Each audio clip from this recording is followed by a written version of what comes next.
Hi అండి, అందరు ఎలా ఉన్నారు? నేను ఈరోజు అయితే మీకు సుబ్రహ్మణ్య షష్ఠి రోజు జరిగిన సుబ్రహ్మణ్య స్వామి కళ్యాణం అయితే మీకు చూపిస్తున్నాను. మేమందరం అయితే కళ్యాణం చూడడానికి అయితే వెళ్ళామండి. మీకు కూడా చూపిస్తున్నాను. మనం ఎక్కడైనా చూస్తే సుబ్రహ్మణ్య స్వామిని, ఇక్కడ స్వామి చాలా కళగా ఉంటారు.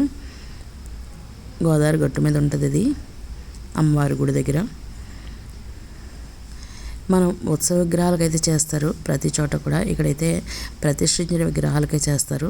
సంతానం లేనివారు, పెళ్ళి కానివారు అందరం కూడా వచ్చి ఇక్కడ కూర్చొని కళ్యాణం అయితే చేయించుకుంటారండి. ప్రతి సంవత్సరం కూడా పుణ్యావాహనం, విఘ్నేశ్వరుని పూజ అన్నీ కూడా ఫస్ట్ నుంచి హోమం అన్నీ చేస్తారు.